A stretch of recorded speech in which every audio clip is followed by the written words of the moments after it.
The 911 dispatcher's voice crackled over my office radio. "We've got a trespassing report at Copper Ridge Lake. The caller reports a hazardous squatter who won't vacate private HOA land." I glanced at the address displayed on the monitor. It was my lake on my property, and I happened to be the county's volunteer fire chief. The voice on the line belonged to the HOA president who'd been attempting to seize my family's ranch for the past half-year. She had no clue her distress call was routing directly to the office where I was seated just 10 feet from the dispatch setup. Before I explain how I dealt with this, leave a comment below. Have you ever faced off against an HOA that acted like they controlled the world? How did you handle it? And a fast poll. Where are you tuning in from?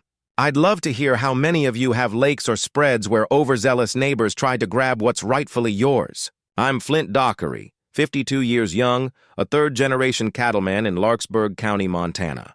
The Dockery Ranch, spanning all 640 acres, has stayed in my family since 1948, when my grandfather purchased it using earnings from the railroads and a VA loan post-war. Smack in the middle of that land lies a 12-acre spring-fed body of water we named Copper Ridge Lake. My grandpa hand-dug the irrigation channels. My dad introduced trout to it back in the 70s. I first swam there at age 4. It's more than just H2O and fish. It's our heritage. Nowadays, I manage around 100 head of cattle, mend fences until my palms are raw, and act as the volunteer fire chief for Larkspur County. That role's pro bono. I've held it for 18 years. My workspace shares a dispatch network with the sheriff's office, which plays a key role down the line. My wife Jolene works as the town school librarian. Our pair of kids relocated to Billings for jobs, but they return for Christmas and the 4th of July. My dad, Hank, at 91, a Korean War veteran, resides in the guest cabin and casts lines from the pier every sunrise as long as the weather cooperates. Ranch mornings carry the scent of pine sap and tractor fuel. I perk coffee in a battered percolator atop the wood stove, the type that could prop up your spoon. It's a solid life, a peaceful one. Then the newcomers arrived. 5 years back, an 80-acre plot to the east was snapped up by a developer from Bozeman. They divided it into 12 upscale home sites dubbed Copper Ridge Estates, identical mansions, each priced at $850,000. Snapped up mostly by retirees and telecommuters escaping California and Seattle, the HOA sprang up before the walls were even finished. Their rules were denser than an old directory. Here's the kicker. Those lots abut my boundary fence. From their rear patios, they glimpse my lake, perhaps a quarter-mile off through the evergreens, but they've got no rightful entry. 0. The lake is fully on my titled acreage. Always has been. At the outset, the fresh residents were merely mixed up.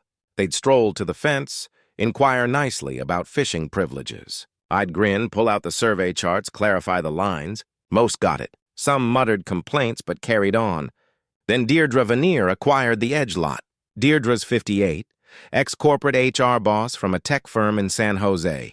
Freshly divorced, she moved here seeking tranquility and the outdoors, by her account. She's yoga fit with highlights 2 platinum for Montana's climate, pilots a white Tesla Model X sporting a custom plate reading Lake QT1. I'm not making this up. She's the type who turns courtesy into a weapon. Every phrase from her lips includes bits like, for the greater benefit and neighborhood norms. She's an expert at building records, the sort who copies 8 folks on an email over a mailbox that's 2 inches off kilter. 6 months prior to the 911 alert, Deirdre got elected HOA president. 2 weeks into her leadership, a certified letter hit my mailbox. The packet was crammed with attachments and marked-up sections, feeling like a slab of veiled hostility. It asserted that an old 19th-century county chart indicated a public right-of-way over my land to the lake. She insisted I grant HOA folks pedestrian entry, a 5-foot path plus seasonal pier privileges, and warned of lawsuits if I didn't reply in 30 days. I brought in a surveyor and a title lawyer. It set me back $3,200. The right-of-way notion was pure invention. The county records keeper verified personally that no such path had ever been recorded. Not in 1889, not any time. I forwarded Deirdre the results courteously with proof. She offered no regrets. She shifted gears. And that's when our serene existence became a battleground. Once my title review shattered her right-of-way delusion, Deirdre didn't retreat. She switched strategies. 2 weeks on, she dispatched another note, briefer but nastier. She alleged the fence was misplaced, charged me with infringing on HOA shared space, claimed I'd been pilfering their turf for years. I chuckled at first. Then the laughter faded as I saw she meant it. She engaged her own surveyor. An out-of-towner with no local cred, the variety you pick when you crave a tailored outcome over facts. And this is where it turns intriguing or troubling, based on your view. I was in the barn one Tuesday dawn repairing a calving stall.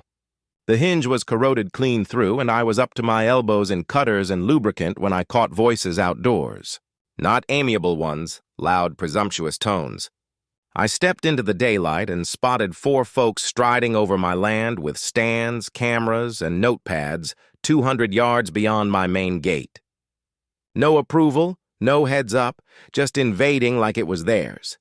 Deirdre led the group in stretch pants and a plush vest, likely pricier than my truck note. Trailing her were 3 HOA officers I sort of knew, plus a fellow in a bright safety jacket lugging mapping tools. I approached steadily, kept my tone even. This is private land. I didn't authorize any of this. Deirdre spun around with a saccharine grin that could rot enamel. We're at the contested edge, Flint.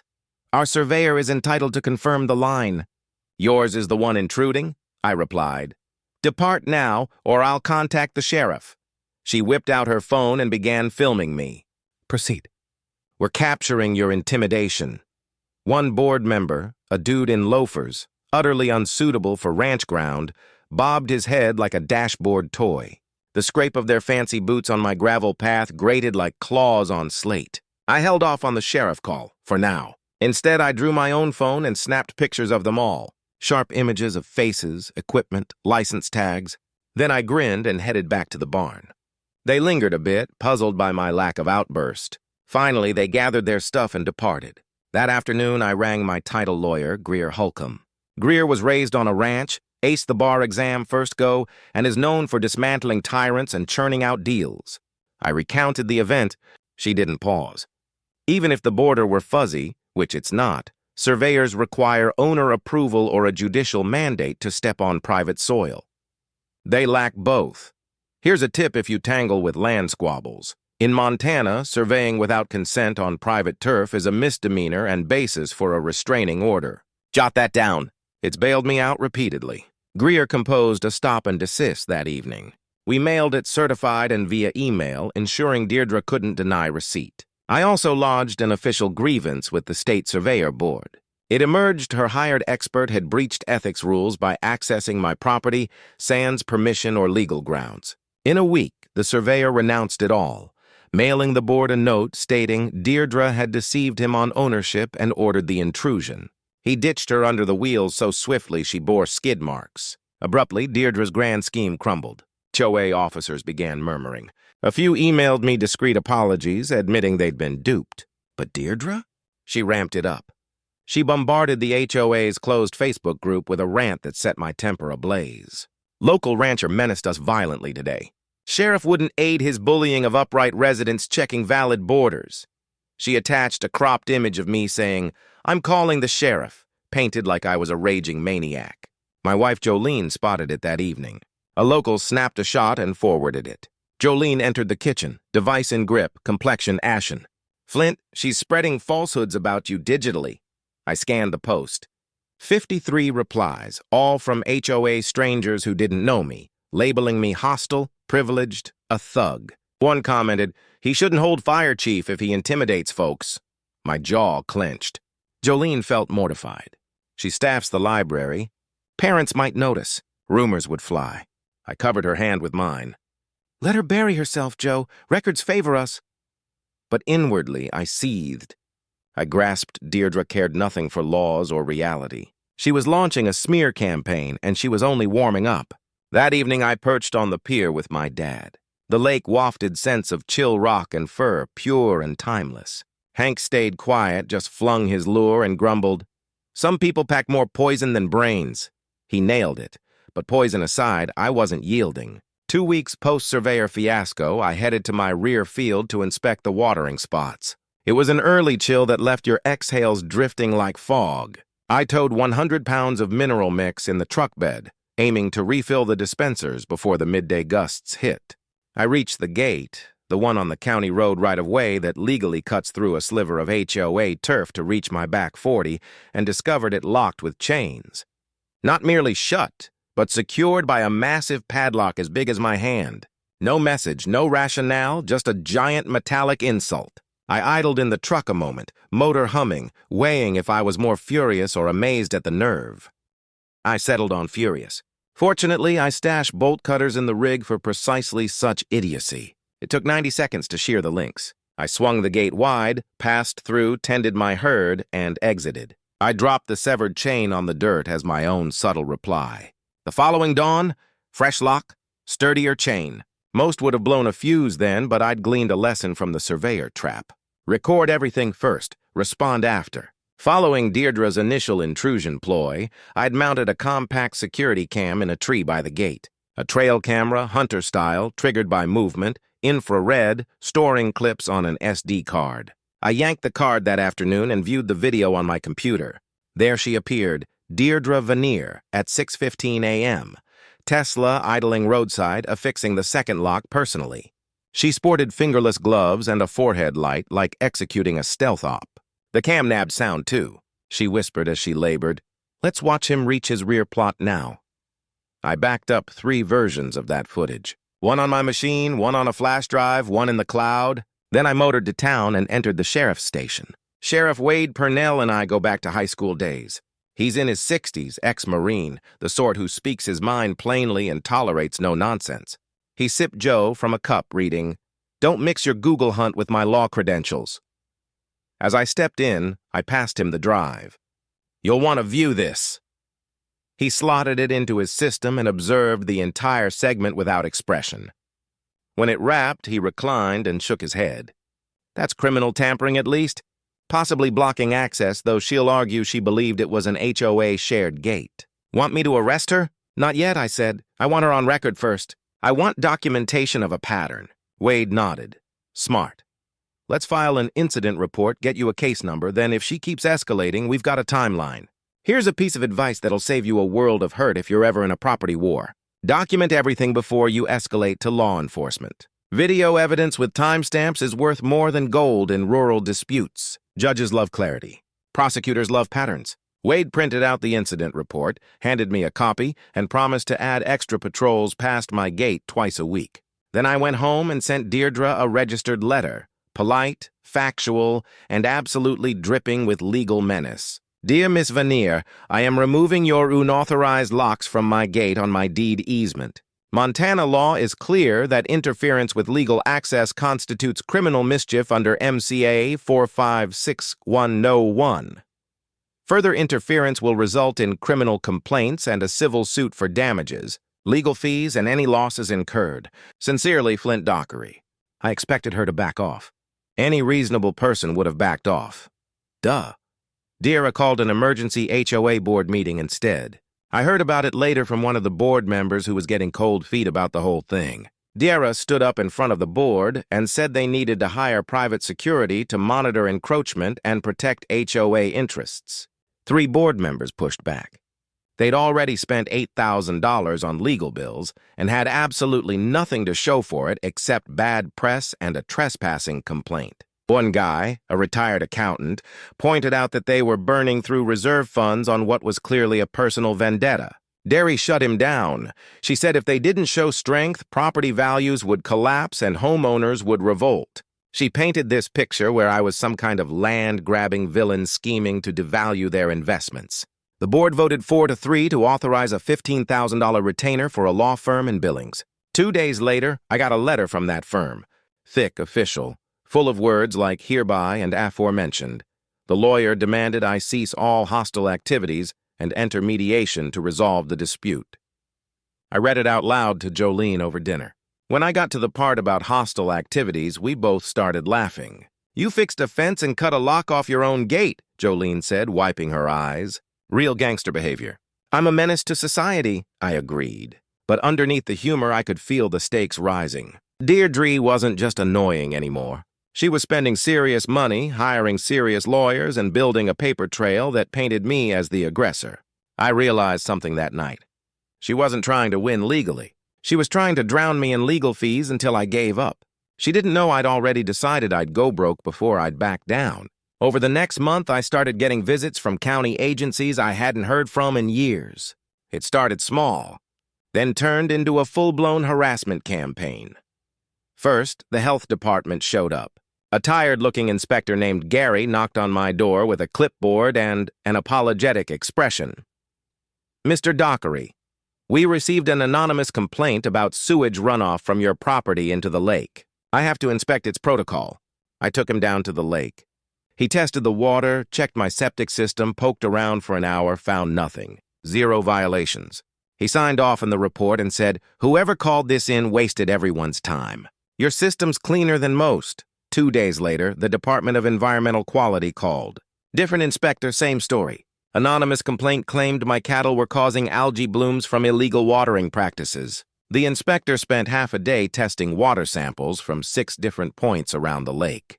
Results: water quality was pristine, better than state standards. The inspector actually complimented me on my land management. Then the zoning office sent someone out. This time, the complaint alleged I was running unpermitted commercial activity, specifically that I was operating guided fishing tours without a business license. I stared at the zoning officer. "I don't run fishing tours. I've never run fishing tours. This is a working cattle ranch." She shrugged. "I believe you, Mr. Dockery, but we have to investigate every complaint. That's the law." She walked the property, found no evidence of commercial activity, and left. 3 inspections, 3 agencies, 3 anonymous complaints, all filed within 48 hours of each other. I'm not a paranoid man, but I'm not stupid either. I started seeing a pattern. I filed a Freedom of Information Act request with the county, asked for copies of all 3 complaints. The county redacted the names like they're supposed to, but here's the thing about anonymous complaints. They're not as anonymous as people think. Each one had been submitted via email, and while the names were blacked out, the email domain was still visible. All 3 complaints came from addresses ending in @copperh.org. Deirdre isn't just annoying me anymore. She was weaponizing county government against me, trying to bury me in inspections, paperwork, and wasted time. Each inspection cost me half a day of work. Half a day I couldn't spend fixing fence, moving cattle, or doing literally anything productive. I made copies of everything and added them to the growing file Greer was building. We were documenting a pattern of coordinated harassment. At some point, this wasn't just petty, it was actionable. But Deirdre wasn't done. On a Saturday morning in early September, I was in my fire chief office at the volunteer station. It's a small building in town. Nothing fancy. 3 trucks, a kitchen, a bunk room, and an office that shares a dispatch console with the sheriff's department and EMS.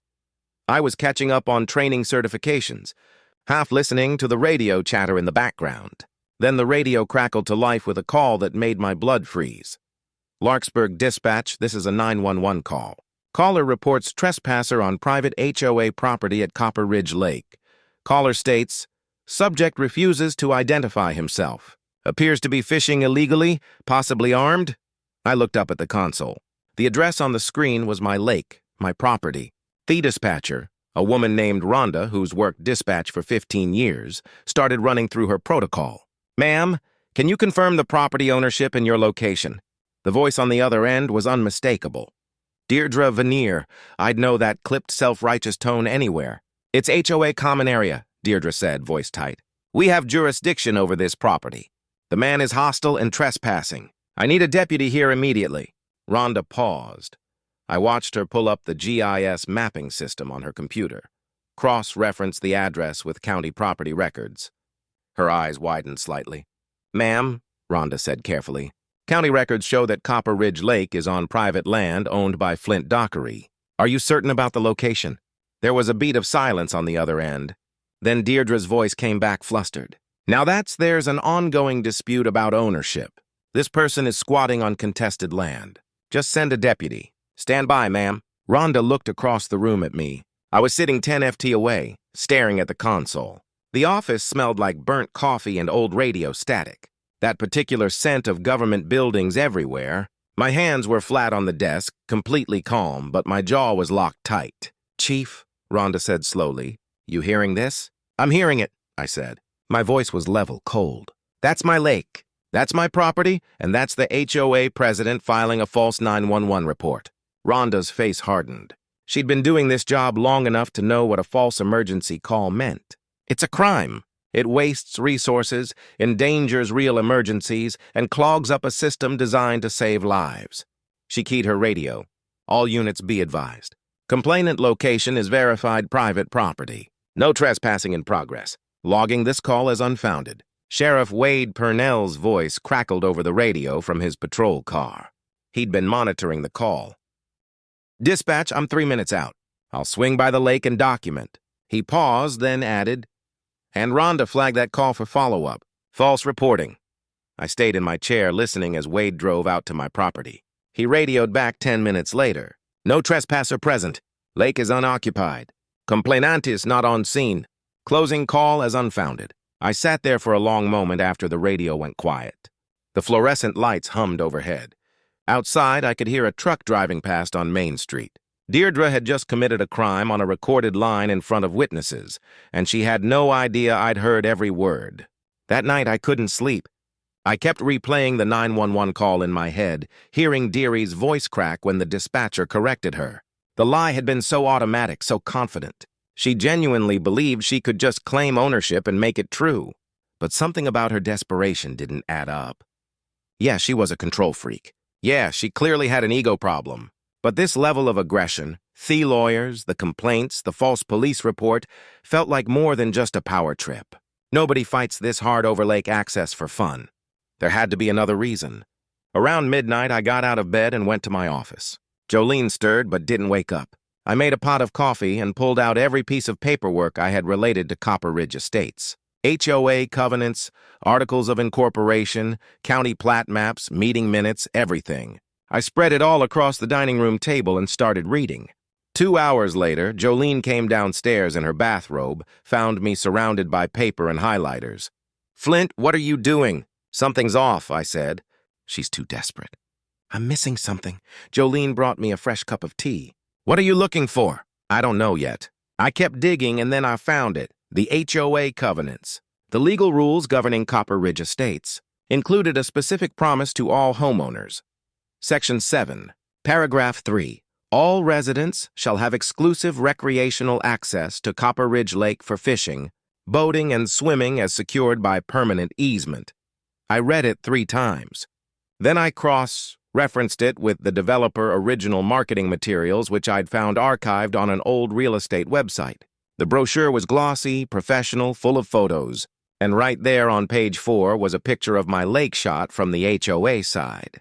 Telephoto lens making it look like it was right in their backyard. The caption reader, "Ridge Lake, your private oasis." My stomach dropped. They'd sold these homes with the promise of lake access. The developer had written it into the covenants, advertised it in the marketing, and made it part of the sales pitch. Buyers paid $850,000, believing they'd have private lake rights, but the developer never secured those rights, never approached me, never filed for an easement, never obtained permission. I pulled up county records on my laptop. The developer had applied for an easement to my lake back in 2019 before construction even started. The county planning board denied the application. I found the meeting minutes buried in the archives. The board noted that I'd objected and that no legal basis existed to grant access across private property without the owner's consent. The developer built the homes anyway, sold them anyway, and apparently just hoped no one would notice the lake access was fictional. I sat back in my chair staring at the documents. "Holy hell," I whispered. Jolene leaned over my shoulder. "What?" "The homeowners were lied to. They think they're supposed to have access to my lake because it's in their contracts. But the developer never had the right to promise that. So what does that mean?" I pulled up the HOA meeting minutes from earlier in the year. Public record in Montana if the HOA is incorporated. February's minutes had a section that made everything click into place. Legal counsel advises that HOA's best path forward is to secure lake access via adverse possession claim or easement by necessity. Board authorized $50,000 litigation budget to pursue access rights and protect HOA from member claims. There it was, the real reason. Deirdre wasn't trying to steal my lake because she was petty. She was trying to steal it because homeowners were threatening to sue the HOA for fraud. If she could force me into giving access, or better yet, trick a court into granting it, she could claim the lake was always theirs and avoid a massive liability. Here's something most people don't know. Adverse possession in Montana requires open, hostile, and continuous use of property for at least 5 years. Deirdre was trying to manufacture evidence that HOA members had always used the lake, trying to start that 5-year clock by creating a false narrative of historical access. Every trespass, every photo, every complaint, she was building a fake history of use. "She's not just annoying," I said to Jolene. "She's trying to steal my land to cover up someone else's fraud." Jolene stared at the documents spread across the table. "So what do we do?" I closed my laptop and looked at her. "We stop playing defense. It's time to go on offense." Outside, a coyote yipped in the dark hills. The sound felt like an omen. Something wild and hungry circling in the dark, but I wasn't prey. Not anymore. The next morning, I called Sheriff Wade and asked if he could meet me at the diner in town. 30 minutes later, we were sitting in a back booth at Magpie's, the kind of place with red vinyl seats, bottomless coffee, and waitresses who've worked there since the Carter administration. Wade slid into the booth across from me, already halfway through a cinnamon roll the size of a dinner plate. "You sounded serious on the phone." I pulled out a folder. "I need to show you something." For the next 20 minutes, I walked him through everything. The trespass videos, the gate-locking footage, the false 911 call recording, the timeline of harassment, and most importantly, the HOA documents showing Deirdre's real motive. Wade listened without interrupting, occasionally making notes on a napkin. When I finished, he sat back and exhaled slowly. "She stepped in it with that 911 call. Hesiod that's filing a false report, misdemeanor at minimum. I can charge her today if you want. Will it stick with the recording?" "Absolutely. But it's small potatoes, Flint. Probation, maybe fine. She'll pay it and keep coming after you." I leaned forward. "I don't want small potatoes, Wade. I want her so discredited that she resigns and leaves me alone." Wade grinned, the kind of smile that made him look 20 years younger. "Then we don't just charge her with one crime. We build a case so airtight that when it goes public, the whole county knows exactly who she is." "How?" "Document everything we've got. Present it all at once, and let her bury herself in front of witnesses." He tapped the folder. "You've already done the hard part. Now we make it hurt." That afternoon, I met with Greer Holcomb at her office in town. Greer's in her 40s, grew up on a ranch outside of Lewistown, and has a reputation for turning property disputes into cautionary tales. Her office smells like leather and old law books, the kind of place that makes you feel like justice might actually exist. I showed her everything I'd shown Wade. She read through it all twice, making notes in the margins with a red pen. Then she looked up at me with the kind of smile that makes opposing counsel nervous. "Flint, this is a gift. She's handed us everything we need. So what do we do?" Greer pulled out a legal pad and started sketching a strategy. 3-pronged approach. First, we file a countersuit against the HOA. Harassment, trespass, slander, and intentional infliction of emotional distress. We're asking for $75,000 in damages, your legal fees, lost time, reputational harm, and emotional distress. Will we get it? Maybe, maybe not. But here's the beautiful part. Montana law allows the prevailing party in property disputes to recover attorney fees. If we win, the HOA pays your legal bills in their own. Their insurance carrier is going to lose their mind when they see this. I felt a grim satisfaction settle in my chest. What's the second prong? We file a formal bar complaint against the HOA's lawyer for pursuing frivolous claims. That puts pressure on their legal representation and makes other lawyers hesitant to take Deirdre's cases. And the third, Greer tapped her pen on the pad. We contact the developer, show them the liability they created by promising lake access they never secured. We make it clear that if homeowners sue en masse for fraudulent marketing, the developer's looking at over $1 million in damages. Then we politely suggest they issue a public correction letter to all HOA members clarifying that lake access was never part of the purchase and apologizing for the marketing oversight. I stared at her. You think the developer will just roll over? They'll panic. Developers live and die by reputation. One fraud lawsuit and they'll never sell another property in Montana. She smiled. We're not asking them to pay anything, just tell the truth. It's an easy choice. Here's something critical for anyone facing a legal battle. In defamation and harassment cases, truth is your absolute defense. Document every false statement made in writing or in public forums. It's not just evidence, it's armor. That evening, I sat down with my father on the back porch. Hank was 81. His hands gnarled from decades of ranch work, but his mind was still sharp as barbed wire. "Dad, I need your help with something." He looked up from his coffee. "Name it. You've been fishing that lake for 40 years. You ever keep records?" Hank's face split into a grin. "Son, I've kept a fishing log since 1984. Every trip, date, time, weather, what I caught, what I didn't. Got 37 notebooks in the cabin. I felt something loosen in my chest." That's perfect, Dad. That proves continuous exclusive family use. It kills any adverse possession claim dead." Hank sat down his coffee and leaned forward. "That woman tried to steal our land, Flint. She lied to the law. She spit on everything your grandfather built." His voice was quiet but hard as siren. "I may be old, but I'm not useless. Let's bury her." The next day, Greer filed the lawsuit. $75,000 in damages, 40 pages of exhibits, and a demand for a public accounting of all HOA expenditures related to the lake access campaign. She also sent the developer a courtesy letter, professional. They are polite and absolutely terrifying. "Dear Sir, we're present Flint Dockery in a property dispute with Copper Ridge Estates HOA. Discovery has revealed that your marketing materials promised lake access that was never secured. This constitutes potential fraud under Montana Consumer Protection statutes. Homeowners may have claims exceeding $1 million. We recommend you immediately issue a clarifying statement to all residents. Please confirm receipt."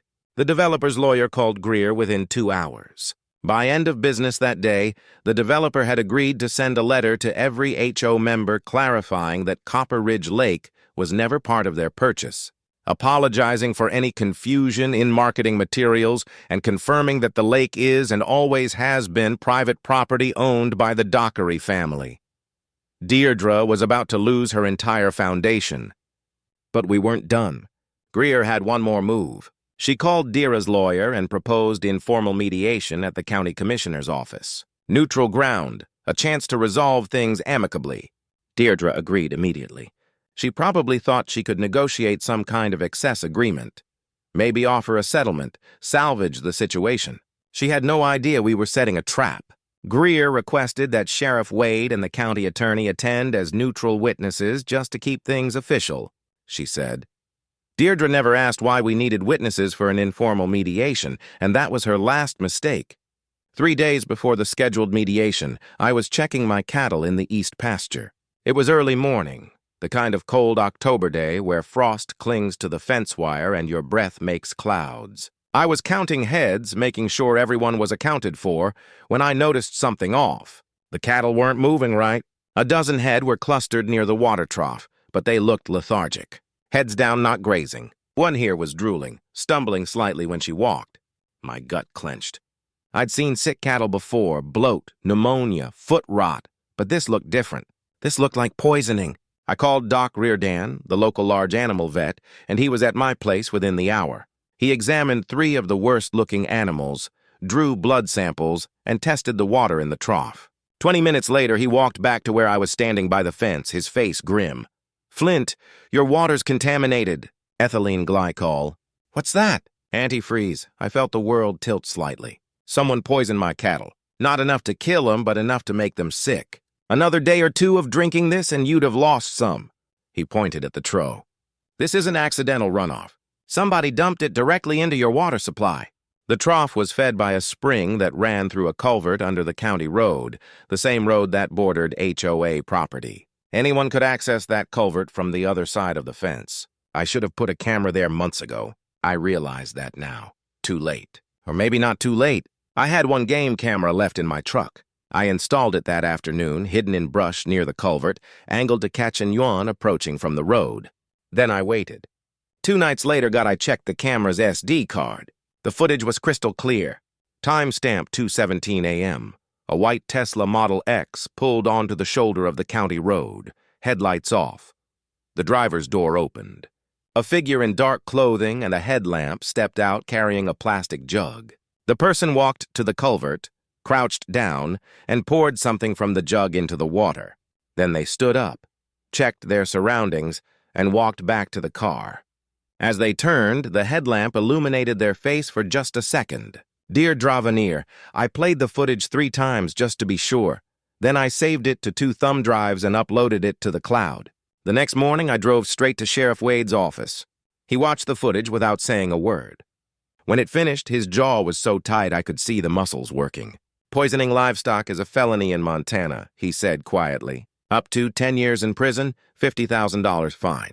This isn't harassment anymore, Flint. This is serious criminal conduct. Can you prove it was her? The vehicle plate is visible. The face is identifiable. You've got the jug, the timestamps, and the vet report. He stood up and grabbed his radio. I'm getting a search warrant for her property. If we find antifreeze that matches the brand, a funnel, gloves, anything, she's done. Here's something everyone should know. Felony livestock poisoning charges require proof of intent, but security footage plus physical evidence equals an airtight case. Rural prosecutors don't mess around when it comes to attacking someone's livelihood. UDE's deputies executed the search warrant that afternoon. I wasn't there, but Wade called me later with the results. Found a half-empty jug of antifreeze in her garage, same brand the vet identified. Also found a plastic funnel with residue and a pair of stained work gloves shoved in a garbage bag. She kept the evidence. Most criminals aren't as smart as they think they are. Wade paused. Flint, I need to ask, do you want me to arrest her now or wait until after your mediation? I thought about it. If Wade arrested her before the mediation, she might lawyer up completely, claim she was being persecuted, maybe even generate some sympathy. But if we waited, if she walked into that mediation thinking she still had the upper hand, the fall would be so much harder. Wait, I said. Let her come to the mediation, then arrest her in front of everyone. Wade was quiet for a moment. Then he chuckled low and dark. You've got a mean streak, Dockery. She poisoned my animals, Wade. She tried to kill my cattle to pressure me into giving up my land. Mean doesn't even cover it. But before Wade could move forward, Deirdre made one last desperate play. She called an emergency HOA board meeting that night. I heard about it the next day from the same board member who'd been feeding Greer information, the retired accountant, who was horrified by Deirdre's behavior. At the meeting, Deirdre proposed an immediate $30,000 settlement offer to me. She claimed it was in everyone's best interest to resolve things quickly and avoid further legal costs. 2 board members, good people who'd finally seen enough, resigned on the spot. We're not covering your criminal conduct. One of them said, You've gone too far, Deirdre. You've made us all look like monsters. But Deirdre convinced the remaining 3 members to authorize the payment. She spun a story about me being vindictive, about the sheriff harassing her because she was an outsider, about needing to stand together against local bullies. She was hemorrhaging support, losing board members, and facing felony charges. And she still thought she could buy her way out. The accountant who'd resigned sent Greer a message that night. She's panicking. She knows she's in trouble. Most of us want her gone, but she's threatening to sue anyone who tries to remove her as president. Please help us end this. I read the message and felt something cold settle in my chest. Deirdre wasn't just an annoyance anymore. She was dangerous, cornered, and cornered animals do desperate things. But we were 24 hours from the mediation. One more day and this would all be over. The morning after the emergency HOA meeting, Deirdre went nuclear. She contacted a regional TV news station out of Billings, one of those affiliates that does investigative pieces on local corruption and consumer protection. She pitched them a story. Wealthy rancher uses political connections to bully retirees out of promised lake access. The station sent our reporter, young guy, maybe 26, eager to make a name for himself with a David versus Goliath story. His name was Trevor something, and he showed up at Copper Ridge Estates with a camera crew on a Wednesday afternoon. I heard about it while I was replacing a section of fence. One of the neighbors, an older couple who'd apologized to me weeks ago, called to warn me. Flint, there's a news crew at Deirdre's house. She's doing an interview. Thought you should know. I drove into town and called Greer from the truck. Deirdre is talking to TV news. Should I be worried? Did they contact you for comment? Not yet. Then let her talk. She'll hang herself. 2 hours later, Trevor the reporter called my cell phone. Mr. Dockery, I'm working on a story about a property dispute between you and the Copper Ridge Estates HOA. Would you be willing to go on camera? No, but I'll provide a written statement and documentation. Documentation? Everything. The full story with evidence. I met him at a coffee shop in town an hour later. Brought a folder 6 in thick. Copies of every trespass video, The 911 call recording, the false complaint timeline, the lawsuit filing, the vet report on the poisoned cattle, and the search warrant return showing antarees found in Deirdre's garage. Trevor's eyes got wider with every page he turned. "Mr. Dockery, this is not the story she told me." "I imagine it's not." He spent 40 minutes reviewing everything, taking notes, occasionally muttering, "Holy crap," under his breath. When he finished, he looked up at me. "She told me you were threatening her, that you refused any reasonable compromise, that the sheriff was helping you because you were, quote, part of the local good old boys network. And what do the documents tell you?"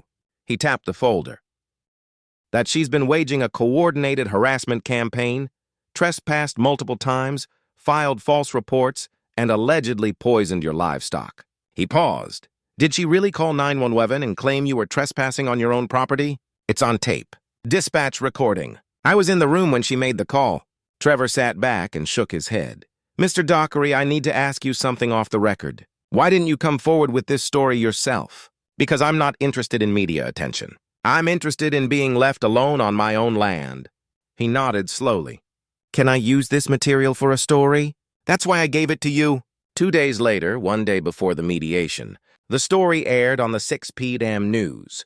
The segment opened with footage of Copper Ridge Estates, all those beautiful luxury homes against the Montana hills. Then it cut to Trevor's voice over. "What started as a property dispute has turned into allegations of harassment, false police reports, and felony livestock poisoning. Tonight, we investigate an HOA president accused of waging a campaign of intimidation against a local rancher."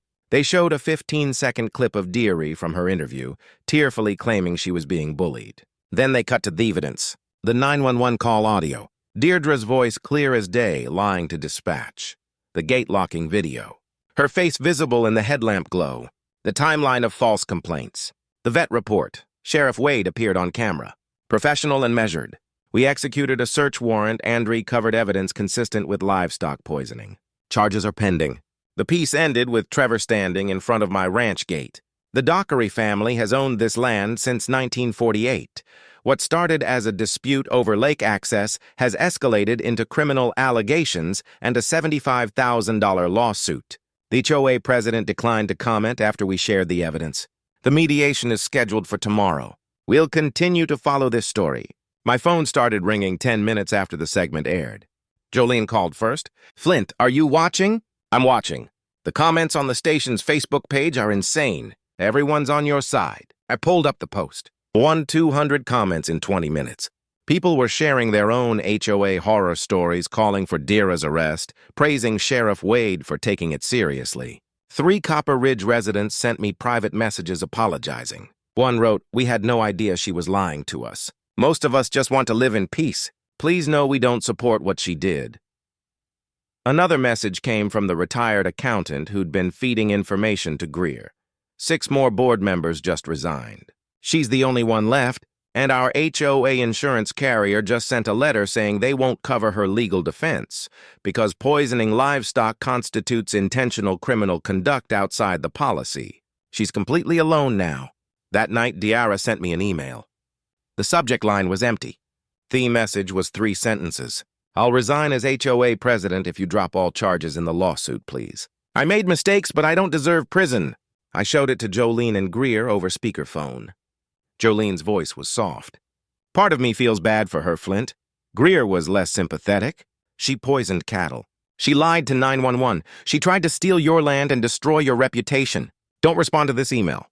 Let her come to the mediation tomorrow and face the consequences." I stared at the email for a long time. In another life, maybe I would have felt pity, but all I could think about was my here stumbling near the water trough, drooling from antifreeze poisoning. I thought about my father's fishing logs. 40 years of family history she tried to erase with lies. "I'm not responding," I said.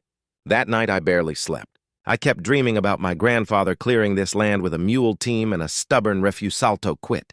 He'd built something that was supposed to last generations. Deirdre had tried to take it. Tomorrow, in front of witnesses, she was going to learn what it cost. The county commissioner's conference room smelled like stale coffee and old carpet. It was 10 a.m. on a Thursday, and the room was more crowded than I'd expected.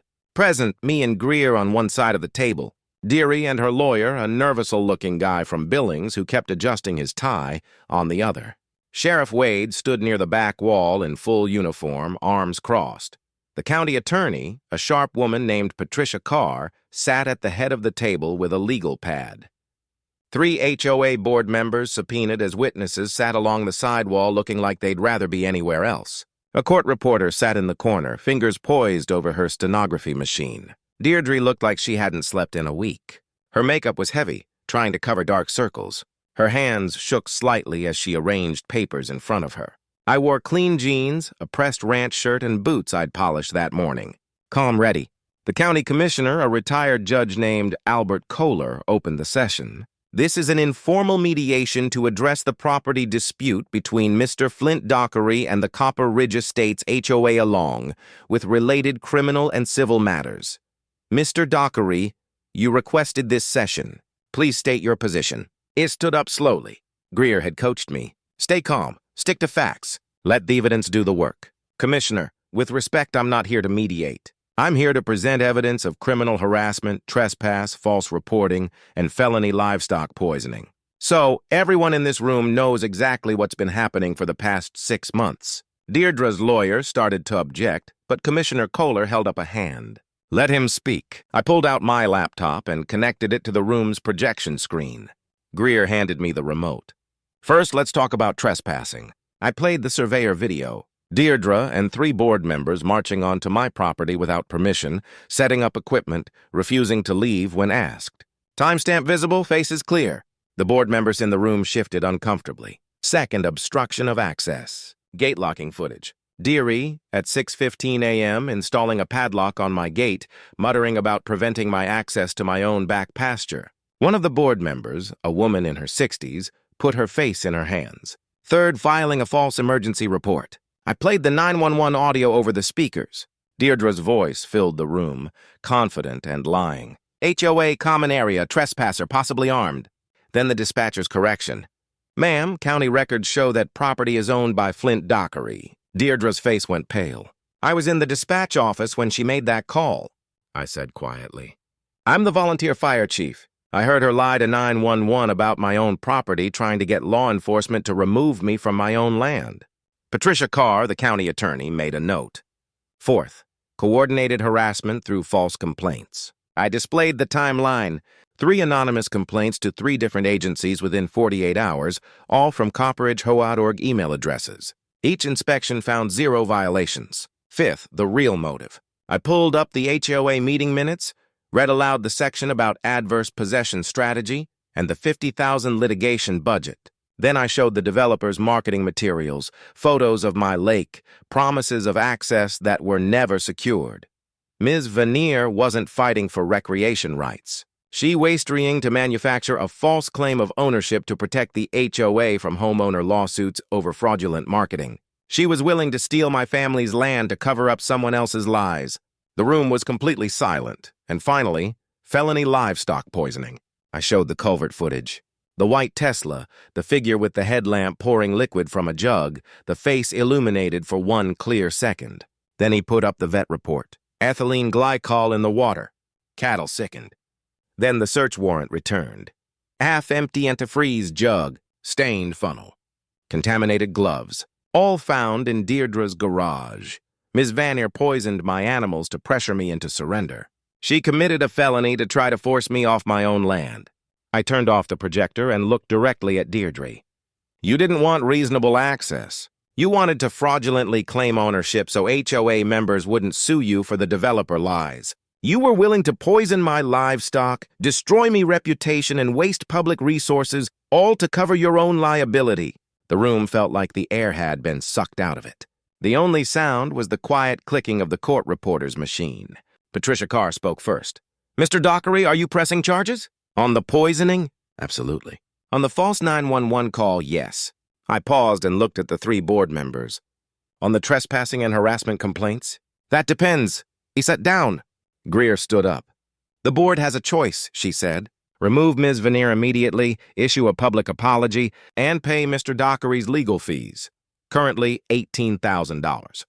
In exchange, we'll drop the civil suit, but the criminal charges proceed regardless. Deirdre's lawyer leaned over and whispered urgently in her ear. She shook her head violently, tears starting to stream down her face. I just wanted... We were promised. The homes. It's not fair. Sheriff Wade stepped forward. Miss Veneer? I'm placing you under arrest for criminal poisoning of livestock under Montana Code 811 and filing a false emergency report under MCA 458113.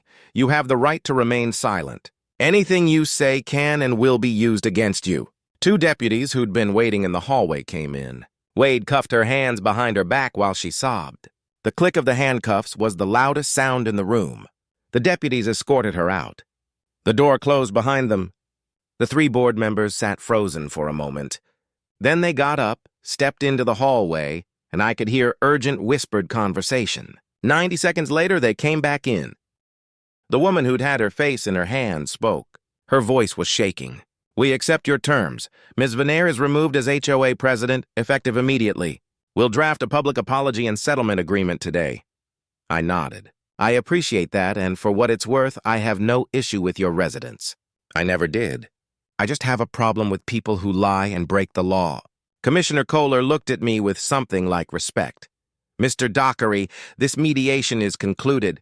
The criminal proceedings will move forward through the appropriate channels. Greer and I packed up our materials and walked out into the bright October sunshine. In the parking lot, she turned to me. How do you feel? I thought about it. Tired, relieved, ready to go home and check on my cattle. She smiled. You did good, Flint. You didn't just win. You showed people how to fight back without becoming the villain. I looked back at the county building, thinking about Deary in the back of a patrol car facing felony charges and professional ruin. She made her choices, I said. I just made sure she faced the consequences. We shook hands and I drove home to my ranch. 3 months later, Deirdre Veneer pleaded guilty in district court. The prosecutors offered her a deal plea to reduce charges and avoid trial. She took it. Misdemeanor false report, 6 months probation. Felony livestock poisoning, 2 years probation, $25,000 in restitution paid directly to me, and 200 hours of community service. She also lost her real estate license. Turns out she'd been dabbling in luxury property sales on the side, and the state board doesn't look kindly on felony convictions. So you have to... She sold her Copper Ridge home at a $90,000 loss and moved out of state. Last I heard, she was in Arizona somewhere. I don't think about her much. The HOA settled with me exactly as promised. $18,000, every penny of my legal fees, plus a public letter published in the county newspaper. The letter apologized for the harassment, clarified that Copper Ridge Lake has always been and remains private Dockery family property. And this part made me smile, praised my patience and professionalism throughout a difficult situation.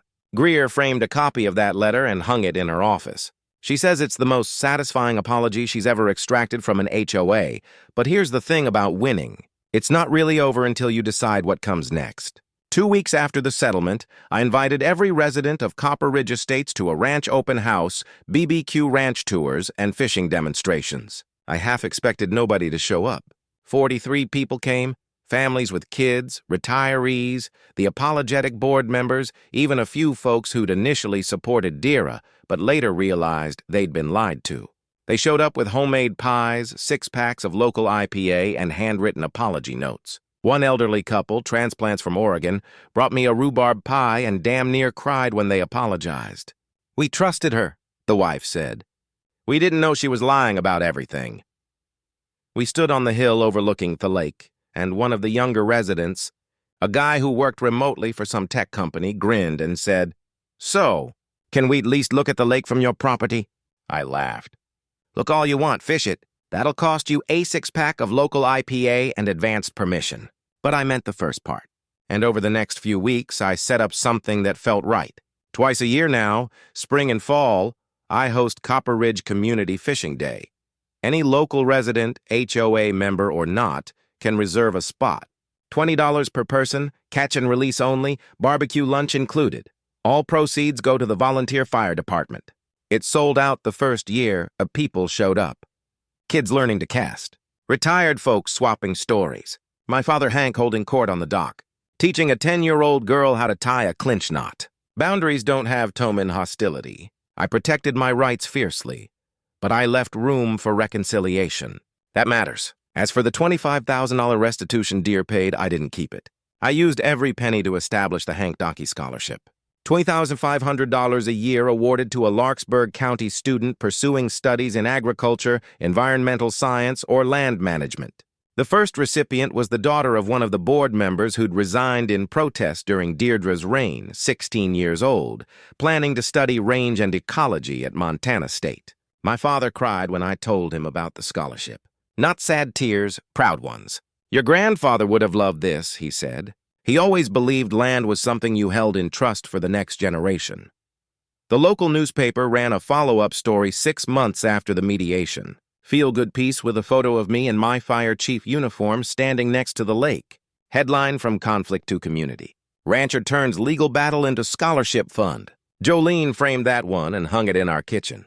My father's health stabilized after the stress lifted.